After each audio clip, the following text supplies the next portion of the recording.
Hey guys, and welcome back to this channel. In this video, I'll be showing you guys how you can order layers on a CapCut PC. So for instance, I've added this and that, and for instance, I want my video effects to only be on top of one of these videos, but as you can see, I can't put it there. I can only put it on top of everything. So what you're going to want to do is you're going to go to modify, and you're going to enable free layer and select save, and now it's easy for you to order layers and also only put effects on the background, for instance, like this.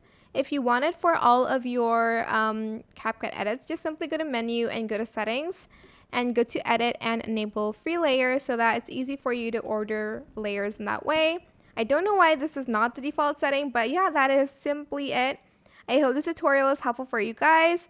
Don't forget to like, comment, share, and also subscribe to this channel if you haven't done that already. If you have any more questions, just leave it in the comment section down below.